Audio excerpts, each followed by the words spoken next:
ಆನೇಕಲ್ ವಿಧಾನಸಭಾ ಕ್ಷೇತ್ರದ ಮುತ್ತನಾಲೂರು ಗ್ರಾಮ ಪಂಚಾಯಿತಿ ವ್ಯಾಪ್ತಿಯ ನಾರಾಯಣಘಟ್ಟ ಗ್ರಾಮದಲ್ಲಿ ಡಾಕ್ಟರ್ ಬಿ.ಆರ್. ಅಂಬೇಡ್ಕರ್ ಯುವಕರ ಸಂಘ ಮತ್ತು ಧಮ್ಮ ದೀಪ ಚಾರಿಟಬಲ್ ಟ್ರಸ್ಟ್ ವತಿಯಿಂದ ಜೈ ಭೀಮ್ ವಾಲಿಬಾಲ್ ಕಪ್ ಎಂಬ ಹೆಸರಿನಲ್ಲಿ ರಾಜ್ಯಮಟ್ಟದ ಹೊನಲು ಬೆಳಕಿನ ವಾಲಿಬಾಲ್ ಪಂದ್ಯಾವಳಿಯನ್ನು ಆಯೋಜಿಸಲಾಗಿತ್ತು. ಇನ್ನು ರಾಜ್ಯಮಟ್ಟದ ಹೊನಲು ಬೆಳಕಿನ ವಾಲಿಬಾಲ್ ಪಂದ್ಯಾವಳಿಗೆ ಆನೇಕಲ್ ಕ್ಷೇತ್ರದ ಶಾಸಕರಾದ ಬಿ. ಶಿವಣ್ಣರವರು ಚಾಲನೆ ನೀಡಿ ಶುಭ ಹಾರೈಸಿದರು. ಇನ್ನು ಕಾರ್ಯಕ್ರಮದಲ್ಲಿ ಹೋರಾಟಗಾರರಾದ ನಾರಾಯಣಘಟ್ಟ ಸಿ.ಆರ್. ಲಕ್ಷ್ಮಣ್, ಮೋಹನ್ ಬಾಬು, ಮಂಜುಳರವರು, ಮಂಜುನಾಥ್ ರೆಡ್ಡಿ, ರಾಮಚಂದ್ರ ರೆಡ್ಡಿ, ನಾರಾಯಣಘಟ್ಟ ರಾಜೇಶ್, ಶಿವಕುಮಾರ್, ಸತೀಶ್, ಮೋಹನ್ ಮತ್ತು ಡಾಕ್ಟರ್ ಬಿ.ಆರ್. ಅಂಬೇಡ್ಕರ್ ಯುವಕರ ಸಂಘ ಮತ್ತು ಧಮ್ಮ ದೀಪ ಚಾರಿಟಬಲ್ ಟ್ರಸ್ಟ್ನ ಪದಾಧಿಕಾರಿಗಳು ಭಾಗವಹಿಸಿದರು.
ಯುವಕ ಸಂಘದ ಮತ್ತು ಧಮ್ಮ ದೀಪ ಚಾರಿಟಬಲ್ ಟ್ರಸ್ಟ್ನ ವತಿಯಿಂದ ಜೈ ಭೀಮ್ ವಾಲಿಬಾಲ್ ಕಪ್ ರಾಜ್ಯ ಮಟ್ಟದ ಹೊನಲು ಬೆಳಕಿನ ವಾಲಿಬಾಲ್ ಪಂದ್ಯಾವಳಿಗಳ ಈ ಒಂದು ಸಮಾರಂಭದಲ್ಲಿ ಭಾಗವಹಿಸಿರ್ತಕ್ಕಂಥ ಬ್ಲಾಕ್ ಕಾಂಗ್ರೆಸ್ ಸಮಿತಿ ಅಧ್ಯಕ್ಷರಾದಂಥ ಮೋಹನ್ ರವರೇ, ಹಿರಿಯ ಮುಖಂಡರಾದಂಥ ರಾಮಚಂದ್ರ ರೆಡ್ಡಿರವರೇ, ಲಕ್ಷ್ಮಣ್ ರವರೇ, ನಮ್ಮ ವಿಶ್ವನಾಥ್ ರೆಡ್ಡಿರವರೇ, ಸತೀಶ್ ರವರೇ, ಮಂಜುಳಾ ಮಾಜಿ ಸದಸ್ಯರು ಶಿವರವರೇ, ನನ್ನ ಈ ಸಂಘದ ಎಲ್ಲ ಗೌರವಾನ್ವಿತ ಎಲ್ಲ ಪದಾಧಿಕಾರಿಗಳೇ, ಇವತ್ತು ಗ್ರಾಮೀಣ ಭಾಗದಲ್ಲಿ ಇತ್ತೀಚಿನ ದಿನಗಳಲ್ಲಿ ನಮ್ಮ ತಾಲೂಕಿನಲ್ಲಿ ಹೆಚ್ಚಿನ ಒಂದು ಕ್ರೀಡೆಗೆ ಪ್ರೋತ್ಸಾಹವನ್ನು ಕೊಡುವಂಥ ನಿಟ್ಟಿನಲ್ಲಿ ಇವತ್ತು ವಾಲಿಬಾಲ್ ಇರ್ಬೋದು, ಕಬಡ್ಡಿ ಇರ್ಬೋದು, ಬೇರೆ ಬೇರೆ ಕ್ರೀಡೆಗಳಿರ್ಬೋದು, ಇವೆಲ್ಲದಕ್ಕೂ ಕೂಡ ಹೆಚ್ಚಿನ ಒಂದು ಪ್ರೋತ್ಸಾಹವನ್ನು ನಮ್ಮ ಎಲ್ಲ ಯುವಕರು ಸಂಘಗಳ ವತಿಯಿಂದ ಕೊಡ್ತಾ ಇದ್ದಾರೆ.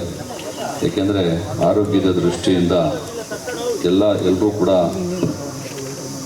ವಾಕಿಂಗ್ ಮಾಡಬೇಕು, ರನ್ನಿಂಗ್ ಮಾಡಬೇಕು, ಯಾವುದಾದೊಂದು ಕ್ರೀಡೆಗಳಲ್ಲಿ ದಿನನಿತ್ಯ ಭಾಗವಹಿಸ್ತಾ ಇದ್ದರೆ ಆರೋಗ್ಯವಾಗಿರಲಿಕ್ಕೆ ಸಾಧ್ಯ ಆಗ್ತದೆ. ಅದ್ರ ಜೊತೆಯಲ್ಲಿ ಮಾನಸಿಕವಾಗಿ ಕೂಡ ತುಂಬ ಚೆನ್ನಾಗಿ ಇರ್ತದೆ. ಆದ್ದರಿಂದ ಎಲ್ಲರೂ ಕೂಡ ಈ ಕ್ರೀಡೆಗಳಲ್ಲಿ ಭಾಗವಹಿಸಿ ಅಂತೇಳಿ ಈ ಸಂದರ್ಭದಲ್ಲಿ ಹೇಳ್ತಾ, ಗೆಲುವು ಸೋಲು ಸಹಜ, ಯಾವುದೇ ಕ್ರೀಡೆ ಇದ್ರೂ ಕೂಡ ಗೆಲ್ಬೋದು ಅಥವಾ ಸೋಲ್ಬೋದು. ಯಾರೇ ಗೆದ್ರೂ ಕೂಡ ಎಲ್ಲ ನಮ್ಮವರೇ, ಮತ್ತು ಸೋತರೂ ಕೂಡ ನಾವು ಕೂಡ ಮುಂದಿನ ದಿನಗಳಲ್ಲಿ ಗೆಲ್ಲುವಂಥ ಒಂದು ಪ್ರಯತ್ನವನ್ನು ಮಾಡಬೇಕು.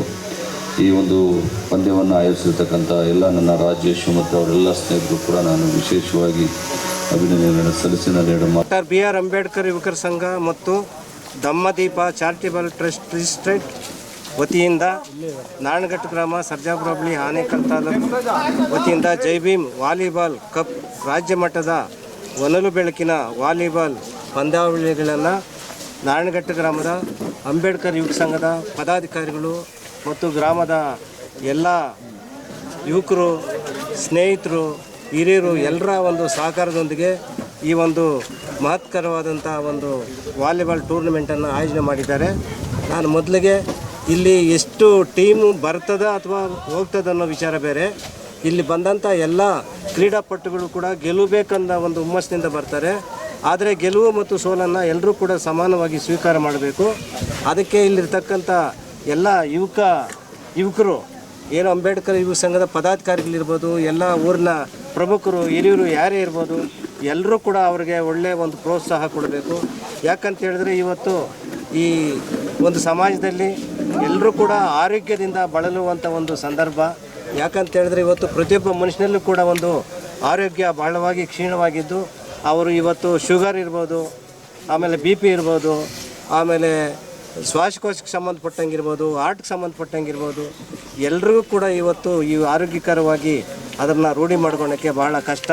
ಯಾಕಂದರೆ ಇವತ್ತು ಹಾಸ್ಪಿಟ್ಲ್ಗಳಿಗೆ ಹೋದಾಗ ಲಕ್ಷಾಂತರ ರೂಪಾಯಿ ಖರ್ಚು ಮಾಡಿ ಆ ಒಂದು ಕಾಯಿಲೆಯನ್ನು ಮೇಲ್ ಮಾಡೋದಕ್ಕೆ ಪ್ರಯತ್ನ ಪಡ್ತಾರೆ. ಆ ಒಂದು ಉದ್ದೇಶದಲ್ಲಿ ಹಿಂದೆ ಏನಿತ್ತಂದರೆ ಎಲ್ಲ ಗ್ರಾಮಗಳಲ್ಲಿ ಕೂಡ ಕಬಡ್ಡಿ, ಖೋಖೋ, ವಾಲಿಬಾಲ್, ಫುಟ್ಬಾಲ್ ಈ ಥರದ ಒಂದು ಕಾರ್ಯಕ್ರಮಗಳನ್ನು ಮಾಡಿದಾಗ ಈ ದೇಹವನ್ನು ದಂಡನೆ ಮಾಡುವಂಥ ಮತ್ತು ಈ ದೇಹದಲ್ಲಿರ್ತಕ್ಕಂಥ ಬೆವರು ನೀರು ಹೊರಗಡೆ ಬರೋಂಥ ಸಂದರ್ಭದಲ್ಲಿ ಆರೋಗ್ಯಕವಾಗಿ ಇರುತ್ತಾರೆ ಅಂತೇಳಿ ಎಲ್ಲ ಕ್ರೀಡೆಗಳಲ್ಲಿ ಭಾಗವಹಿಸ್ತಾಯಿದ್ರು. ಇವತ್ತು ನಾವು ಸ್ವಲ್ಪ ಬಿಸಿಲಾದರೂ ಕೂಡ ನೆರಳನ್ನು ನೋಡುವಂಥ ಪರಿಸ್ಥಿತಿ ನಿರ್ಮಾಣವಾಗಿದೆ. ಆದ್ದರಿಂದ ಇಲ್ಲಿ ಬಂದಿರತಕ್ಕಂಥ ಎಲ್ಲ ಕ್ರೀಡಾಭಿಮಾನಿಗಳು ಈಗ, ಯಾಕಂದರೆ ಇಲ್ಲಿ ಯುವ ಸಂಘದ ಪದಾಧಿಕಾರಿಗಳು ಬಹಳ ಶ್ರಮಪಟ್ಟು ಮಾಡಿದ್ದಾರೆ. ಯಾಕಂದರೆ 1-2 ತಿಂಗಳಿಂದ ಕೂಡ ಅವರು ನಿರಂತರವಾಗಿ ಈ ಶ್ರಮವನ್ನು ಪಟ್ಟು ಇವತ್ತು ಒಳ್ಳೆ ಸೀಲ್ಡನ್ನು ನೋಡಿದ್ರೆ ಇವತ್ತು ಸಿಟಿ ಲಿಮಿಟ್ಸಲ್ಲಿ ಕೂಡ ಯಾರೂ ಈ ಥರ ಮಾಡಿಲ್ಲ ಅನ್ನಿಸ್ತೈತೆ. ಯಾಕಂದರೆ ಇದು ರಾಜ್ಯ ಮಟ್ಟದ ಒಂದು ಕಾರ್ಯಕ್ರಮ ಆಗಿರೋದ್ರಿಂದ ಇಲ್ಲಿ ಬರ್ತಕ್ಕಂಥ ಎಲ್ಲ ಟೀಮ್ಗಳು ಗೆಲ್ಲಲಿ, first prize, second prize, third prize, fourth prize ಇಟ್ಟಿದ್ದಾರೆ. ಅವರೆಲ್ಲ ಅದನ್ನು ಸ್ವಲ್ಪ ಕಲೆಕ್ಟ್ ಮಾಡಿಕೊಂಡು ಹೋಗಬಹುದು. ಆ ಉದ್ದೇಶದಲ್ಲಿ ನನಗೆ ಮಾತನಾಡಲು ಅವಕಾಶ ಮಾಡಿಕೊಟ್ಟಂಥ ತಮ್ಮೆಲ್ಲರಿಗೂ ಅನಿಸಿ ನಾರಾಯಣಘಟ್ಟ ಗ್ರಾಮದಲ್ಲಿ ಡಾಕ್ಟರ್ ಬಿ ಆರ್ ಅಂಬೇಡ್ಕರ್ ಅವರ ಯುವಕರ ಸಂಘ ಮತ್ತು ಧರ್ಮಾದೀಪ ಚಾರಿಟೇಬಲ್ ಟ್ರಸ್ಟ್ ಕಡೆಯಿಂದ ಇವತ್ತು ರಾಜ್ಯ ಮಟ್ಟದ ವಾಲಿಬಾಲ್ ಪಂದ್ಯಾವಳಿಗಳನ್ನ ಆಯೋಜಿಸಿದ್ದಾರೆ. ಈ ನಾರಾಯಣಘಟ್ಟಕ್ಕೆ ಮತ್ತು ಮುತ್ತಾನೂರು ಗ್ರಾಮಕ್ಕೆ ಆಗಲಿಂದ ಅಷ್ಟೇ ಈ ವಾಲಿಬಾಲ್ ಅಂದರೆ ಇತಿಹಾಸ ಇದೆ. ವಾಲಿಬಾಲ್ ಮ್ಯಾಚ್ ನಡೀತಾ ಇದ್ದರೆ ಮುತ್ತಾನೂರು, ನಾರಾಯಣಘಟ್ಟ ಅಂದರೆ ಇಡೀ ತಾಲೂಕೆಲ್ಲ ಬಂದು ನೋಡ್ತಾಯಿದ್ರು. ಅಂಥ ಗ್ರಾಮಗಳು ಇವೆರಡೂ ಸೇರಿ ಇತಿಹಾಸ ಇತ್ತು. ಮತ್ತು ವಾಲಿಬಾಲ್ ಹುಟ್ಟಾಕಿದ್ದೇ 2 ಗ್ರಾಮದಿಂದನೇ. ನಮ್ಮ ಆನೇಕಲ್ ತಾಲೂಕಲ್ಲಿ ವಾಲಿಬಾಲ್ ಹುಟ್ಟಾಕಿದ್ದೇ ನಮ್ಮ ಮುತ್ತಾನೂರು ಮತ್ತು ನಾರಾಯಣಘಟ್ಟ ಗ್ರಾಮದವರು.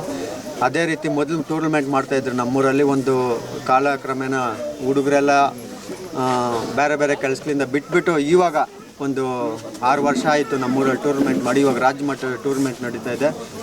ಈ ಜಾಸ್ತಿ ಜನ ಯುವಕರು, ನಮ್ಮ ಗ್ರಾಮದ ಹಿರಿಯರು ಎಲ್ಲ ಸೇರಿ ಜಾಸ್ತಿ ಜನ ಬಂದು ಇವತ್ತು ಈ ಕೋಟು, ಮಣ್ಣು ಕೋಟ್ ಇದೆ ಅಂದರೆ ನಮಗೆ ಪುಣ್ಯ. ಅದು ಆ ಮಣ್ಣು ಕೋಟ್ ಎಲ್ಲ ಇದೆ. ಅದರಲ್ಲಿ ಬಂದು ಇವಾಗ ತಾಲೂಕು ಮಟ್ಟದ ರಾಜ್ಯ ಮಟ್ಟದ ಇದು ಪಂದ್ಯಾವಳಿಗಳು ನಡೀತಾ ಇದೆ. ಇವತ್ತು ಯಾರೇ ತಂಡ ಬಂದು ಮೊದಲನೇ ಪ್ರಶಸ್ತಿ ಆಗಲಿ, 2ನೇ ಪ್ರಶಸ್ತಿ ಆಗಲಿ, ಯಾವುದೇ ಗೆಲ್ಲಲಿ ಎಲ್ಲ ಸಂತೋಷದಿಂದ ಸ್ವೀಕರಿಸಬೇಕು. ನಮ್ಮ ಯುವಕರಿಗೂ ಅಷ್ಟೇ. ಇವತ್ತು ಬಂದಿರೋ ಅಂಥ ಯಾವುದೇ ತಂಡಗಳಿದ್ದಾವೋ ಚೆನ್ನಾಗಾದ್ರೆ ನಮ್ಮ ಯುವಕರಿಗೂ ಉತ್ಸಾಹ ಬರ್ತದೆ. ನಾವು ಮುಂದಿನ ದಿನಲ್ಲಿ ಆಡಬೇಕು ಅಂದ್ಬಿಟ್ಟು ನಮ್ಮೂರಲ್ಲಿ ಇದೇ ರಾಜ್ಯದ ಮಟ್ಟದ ಟೀಮ್ ಆಗಬೇಕಂತ ನಾನು ಕೋರ್ಕೊತಾ ಇದ್ದೀನಿ. ಇವತ್ತಿನ ಈ ಒಂದು ದಿನ ಶುಭ ದಿನ ಅಂತ ಒಂದು ಹಬ್ಬ ಥರ ನಮಗೆ ಡಾಕ್ಟರ್ ಬಿ ಆರ್ ಅಂಬೇಡ್ಕರ್ ಯುವಕರ ಸಂಘ ಮತ್ತು ದಮ್ಮದೀಪ ಚಾರಿಟೇಬಲ್ ಟ್ರಸ್ಟ್ ವತಿಯಿಂದ ಭೀಮೋತ್ಸವ ಅಂತೇಳಿ ಹೊಸದಾಗಿ ಒಂದು ಹೆಸರಿಟ್ಟು ತುಂಬ ಅದ್ದೂರಿಯಾಗಿ ಮಾಡ್ತಾಯಿದ್ದೀವಿ. ನಮ್ಮೂರಲ್ಲಿ ಸುಮಾರು ಒಂದು 18-20 ವರ್ಷ ಆಗಿತ್ತು ನಾವು ಮಾಡಿ. ತುಂಬ ಹುಡುಗರು ಏನಾಗಿದೆ ಈ ಕಾಲದಲ್ಲಿ ಅಂದರೆ ಎಲ್ಲ ಗಾಂಜಾ, ಬಿಸ್ಕಿಟ್ಗಳು, ಎಣ್ಣೆ ಹೊಡೆಯೋದು, ಅತಿ ಹೆಚ್ಚಾಗಿ ಮೊಬೈಲ್ ಗೇಮ್ಸ್. ಹಾಗಾಗಿ ಇದನ್ನು ಸ್ವಲ್ಪ ಯುವಕರಿಂದ ತಡಿಬೇಕು ಅನ್ನೋ ಒಂದು ಉದ್ದೇಶದಿಂದ ಎಲ್ರಿಗೂ ಉರಿದುಂಬಿಸ್ಬೇಕಂತೇಳಿ ಈ ರಾಜ್ಯ ಮಟ್ಟದ ವಾಲಿಬಾಲ್ ಟೂರ್ನಮೆಂಟ್ನ ಆಯೋಜಿಸಿದ್ದೀವಿ. ಇದಕ್ಕೆ ಎಲ್ಲ ನನ್ನ ಅಣ್ಣ ತಮ್ಮಂದರು ಪದಾಧಿಕಾರಿಗಳು ಎಲ್ಲರೂ ಸಹಕರಿಸಿದ್ದಾರೆ. ಅವರೆಲ್ಲರಿಗೂ ನಾನು ಧನ್ಯವಾದ ಸಲ್ಲಿಸ್ತೀನಿ.